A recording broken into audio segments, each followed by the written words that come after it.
Olá, meus amores, seja bem-vindo aqui no canal. Meu nome é Edson e hoje eu quero jogar um papo fora com você. E neste vídeo vou falar de forma mais direta ao ponto sobre o que é o teatro de boneco e também os tipos de profissionais que trabalham com esta arte. Isso é uma dúvida antiga que eu tinha muito antes de trabalhar na profissão. Ninguém me ajudou em conhecer e aprender no início, e ficava cada vez mais confuso e às vezes me desanimava em conhecer ou até mesmo continuar aprendendo. É por isso que eu tinha decidido explicar aqui neste vídeo, não somente para os meus fãs e seguidores que me perguntam sempre este assunto, mas para todo mundo para conhecer sobre este universo da profissão do teatro de boneco.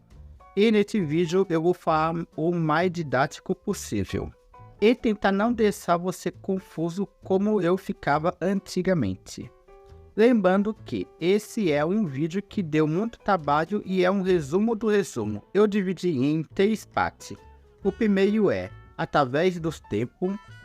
O segundo é quem trabalha com isso. E o terceiro é não fazia a menor ideia. E caso você se interesse por algum assunto específico que eu mencionei neste vídeo, ou algo que faltou, comente aqui nos comentários que eu possa fazer um vídeo no futuro.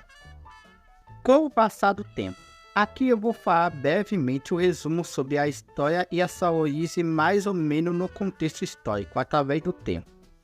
Neste vídeo não vou falar sobre máscara e outras referências porque vai ficar muito longo e pretendo fazer um vídeo separado.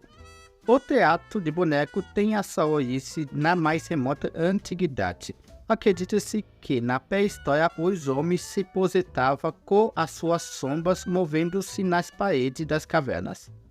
Nesta época, as mãos teriam desenvolvido o teatro de dedos, criado com as mãos as diversas sombras na parede para distrair os filhos com este encanto. Com o passar do tempo, os homens começaram a modelar bonecos de barro sem movimento a princípio.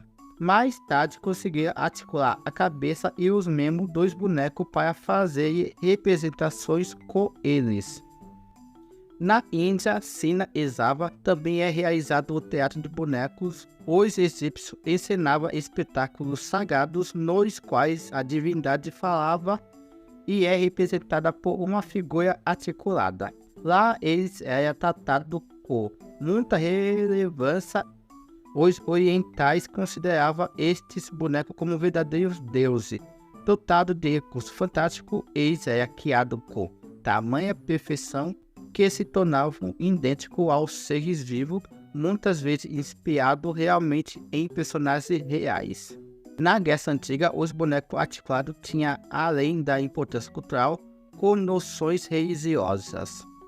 O Império Romano assimilou à cultura grega o teatro de bonecos, que rapidamente esta arte desembarcou na Europa através dos negociantes. Logo se espalhou e difundida por todo o continente.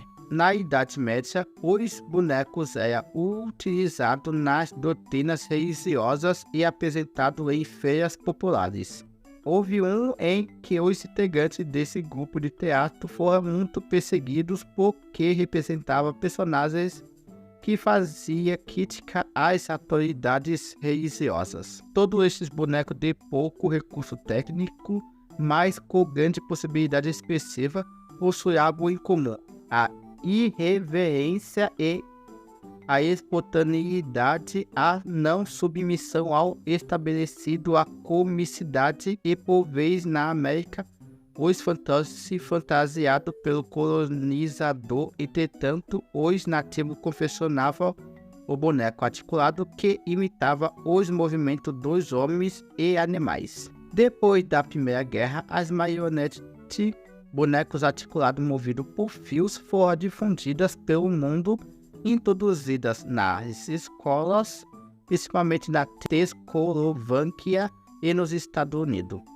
Em terras americanas, o teatro de bonecos chegou pelas mãos dos colonizadores em meados do século XVI.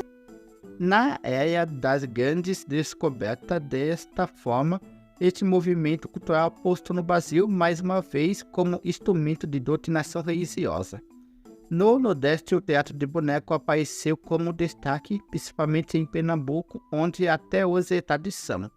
É o teatro de mameluco, rico em situações cômicas e sátíricas, fixando-se especialmente em Pernambuco, sendo batizado na Paraíba como Babau. Através dessa arte, os artistas podem transmitir ao público sua mensagem impregnada de temáticas sociais. O teatro de boneco ganha a assistência nos palcos por meio do movimento das mãos do ator, que manipula, narra as histórias e transcende a realidade, metamorfoseando o real em momento de magia e sedução.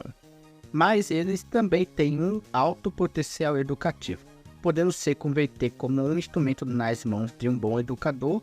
O teatro de boneco talvez seja o mais velho do que o próprio teatro de atores em carne e osso, em vez de pessoas interpretando personagens. Quem conta a história são os bonecos culturados com as mãos. Cada parte do mundo tem um tipo de boneco e o seu mecanismo de articulação e forma de manipular e principalmente contar história. Chegando no fim desta pequena história bem resumida, desculpe qualquer coisa se não detalhei muito ou mudei a forma da ordem cronológica ou falei algo errado. Mas deixa aqui o seu comentário para não deixar batido. Agora chegamos ao segundo.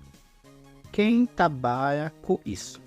Na época eu tinha muita curiosidade em começar a estudar sobre teatro de bonecos, mas não fazia a menor ideia sobre a profissão. É algo bem confuso, às vezes nem sabia como responder para o meu público que tinha curiosidade na área. Então vou falar que não existe um certo ou errado. Cada lugar tem o seu termo e costume, a sua forma de nomear o tipo de teatro de boneco. Como por exemplo, o teatro de animação, teatro de formas animadas, teatro de marionetas, teatro de marionete, teatro de títere, teatro de fantoche, teatro de automato e entre outros. Cada lugar tem sua especificação. Introduzi isso para falar aqui dos 3 tipos de profissionais que é mais comum e pode existir outros especialistas que eu desconheço. Mas nesse vídeo eu vou falar somente 3 especialistas que é mais comum e para fim de entendimento, para eu deixar você menos confuso sobre isso. O primeiro são atores e atrizes que trabalham na atuação manipulando bonecos que eles não confeccionaram.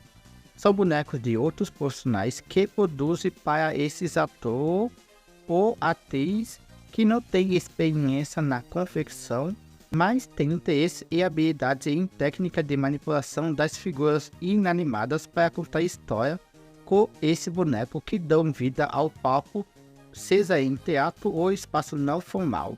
Segundo, temos o especialista de artes visuais ou arte plástica, que tem um domínio em manusear e construir esses seres inanimados do uso de diferentes matérias-primas, seja uma ou mais, que confecciona os bonecos e o seu sistema de manipulação e articulação para a utilização do autor ou atriz que não tem domínio na confecção de bonecos. Esse especialista só produz boneco. Muitos são artistas visuais ou artistas plásticos que não têm experiência com o teatro. E o terceiro e último, que é no meu caso e de muitos colegas que eu conheço, são profissionais que confeccionam o próprio boneco e contam a história com ele, seja no palco, seja brincando, enfim. É uma pessoa que faz tudo, desde a criação, confecção, manipulação e contação de história, seja um único tipo ou mais formato de diferentes bonecos. Agora chegamos na terceira parte do vídeo. Não fazia a menor ideia. Esse aqui eu vou tentar não confundir você nesta parte. Muitas das pessoas me perguntavam sobre como é chamado o profissional ou esse especialista, e existe diferença de tipo de formação e geralmente alguns usam um ou mais especializações de técnica de teatro de animação. Então eu separei em 2 formas, a mais aberta e outra mais específica. sendo direcionado o tipo de trabalho ou pesquisa que este profissional realiza no teatro de bonecos. A mais aberta: bonequeiros e bonequeiras, ator, manipulador ou ator animador, atriz manipuladora ou atriz animadora, titiriteiro, titiriteira, marionetista. São termos mais comuns, que é um costume de quem trabalha com vários tipos de técnica de bonecos, e eu gosto de chamar de bonequeiro, que é algo mais comum e mais simples de lembrar. Agora eu vou falar do hoje mais específico. Sombista é o especialista que realiza manipulações com sombras como silhueta e objetos específicos, além de manipulação de luz. Lambi-lambeira e lambi-lambeiro. Este especialista trabalha com o teatro de lambi-lambi, que são bonecos em miniatura contada em um espaço reduzido para uma pessoa por vez assistir, dentro de uma caça cênica. Ventríloco: o profissional que pratica a ventriloquia, a arte de falar sem mexer os lábios, dando a impressão que o boneco tenha uma vida própria, que a voz vem de outra fonte, bonecos, pessoas e etc. Mas não de quem fala. Alguns ventrílocos usam fantoche e boneco ventríloco. Existe mais nomeação que eu possa desconhecer, mas esses são alguns exemplos dos mais específicos sobre cada tipo de profissional. Muito obrigado que vocês tenham chegado aqui junto comigo. Se inscreva no canal e não esqueça de deixar o seu like, e até a próxima.